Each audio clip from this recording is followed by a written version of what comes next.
Bonjour et bienvenue dans votre nouveau journal qui nous emmènera cette semaine exclusivement dans la commune de Thil. Nous nous sommes consacrés aux activités proposées par le centre aéré. Nous écoutons tout de suite Karine, animatrice, nous en donner plus de détails. Vous pouvez nous dire combien d'enfants fréquentent le centre?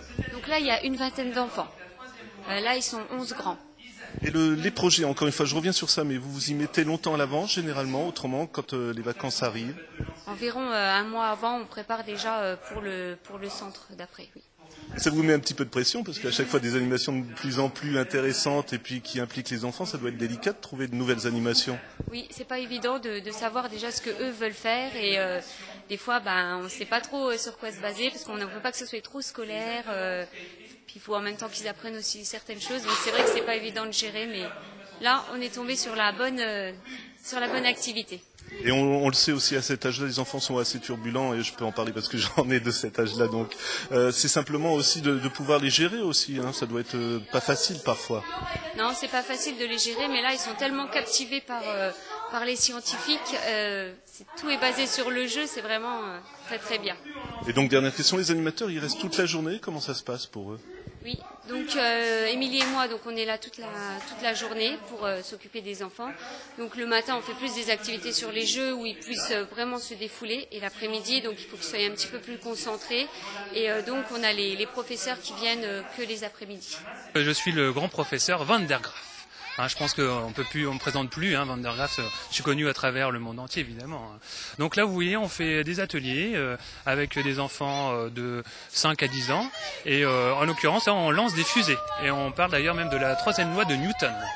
Vous allez nous en parler, parce que je ne sais pas du tout ce que c'est. La troisième loi de Newton, c'est que toute action entraîne une réaction égale et en plus dans le sens opposé. C'est-à-dire que si on met beaucoup d'air dans une bouteille, comme les fusées qu'on prépare ici, on met beaucoup d'air dans la fusée et donc la fusée part d'un côté et l'air de l'autre, mais avec la même force.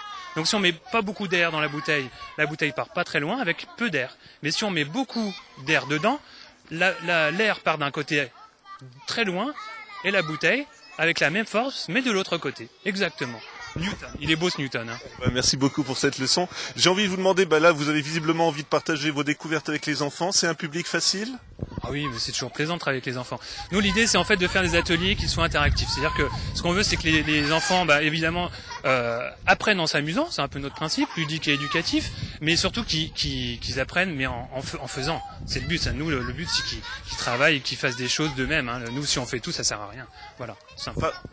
Là, on a eu l'occasion de vous filmer en intérieur également. Parlez-nous un petit peu des expériences que vous proposez. C'est toujours l'esprit ludique, mais derrière, on apprend quelque chose. On apprend quelque chose, c'est tout à fait ça. C'est-à-dire qu'on a des ateliers, on intervient, en fait, on sensibilise les enfants. À travers des ateliers, on en a plus de 115, donc vous voyez, sur les sciences, sur l'environnement et sur la prévention. Donc par exemple, cette semaine, on a fait des ateliers sur les 5 sens, on a fait un atelier sur les fusées, effectivement, mais à travers aussi la loi de Newton. Demain, on fera par exemple un atelier sur la sécurité routière, et on a fait également d'autres ateliers sur la réfraction de la lumière, sur les bulles, on fabrique du savon, on fait plein de choses, voilà. Mais c'est toujours les enfants qui manipulent et qui font eux-mêmes pour comprendre ce qu'ils font, voilà. Et pour vous, professeur, je pense que c'est l'envie de partager, tout simplement? Je crois que c'est ça, ouais. Je crois que c'est de se transmettre, partager. Et puis quand je vois le résultat, les enfants sont intéressés. Il n'y a pas une minute de tête en l'air, donc ça c'est parfait. Donc ils sont vraiment dans les ateliers, ils sont avec nous et puis ils participent et ça développe leur estime de soi et puis tout simplement leur gaieté, quoi. Voilà. Et là, parmi les petits, vous avez repéré un futur assistant pour vous ou pas? Je crois qu'ils veulent tous être assistants. Je crois que c'est ça le problème. Je vais avoir une liste là, j'ai pas besoin d'envoyer d'offres d'emploi. Là, je crois que j'ai déjà pas mal de personnes qui veulent me suivre là. Là, il y a des petits scientifiques en herbe, là. Notre cher professeur Van der Graaf n'excelle pas que dans les fusées. Vous allez voir, il propose aussi un stage d'initiation à la sécurité routière. Donc là, on leur a mis leur ceinture. Donc ça, c'est une famille responsable. On est d'accord. Tout le monde a bien Tout le monde bouclé. est attaché, les parents sont devant, ils vont bien regarder, vérifier, aider les enfants qui étaient Tout le monde a derrière. bouclé A mis sa sa ceinture. ceinture. Donc on a entendu tous le clic de la ceinture. Ils arrivent sur une grande pente. Et en Et là, face, qu'est-ce qui se il y passe? a un camion qui est garé, vraiment il est embêtant ce camion. On y va? On y va? Vous faites confiance à vos ceintures? Oui. Alors moi non, alors je vais pas regarder. Qui c'est qui compte jusque 3? 1, 2, 3.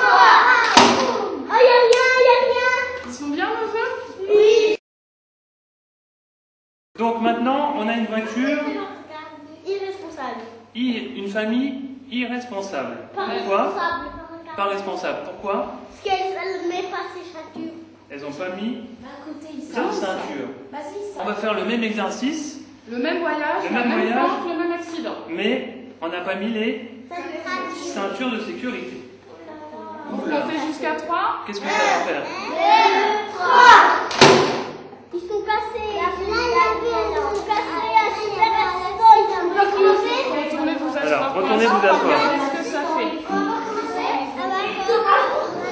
Alors, on va venir le faire. Oui. Alors, à votre avis, qu'est-ce qui s'est passé On là? en a un qui a eu de la chance, il a rien. Ça, c'est de la chance. Qu'est-ce qu'on a vu déjà la première fois? La première chose par rapport à tout à l'heure, il y a un œuf qui est... Il a bougé où? En dehors de la voiture. Il est carrément sorti de la voiture. Il est carrément sorti de la voiture. Voilà, c'est la fin de notre journal. Avant de nous quitter, nous voulons vous préciser que dans votre émission de cinéma de cette semaine, il y aura Morgan Freeman, Danny Boone et Jack Nicholson. Voilà, je vous remercie de votre fidélité et on compte donc bien sûr sur vous vendredi prochain.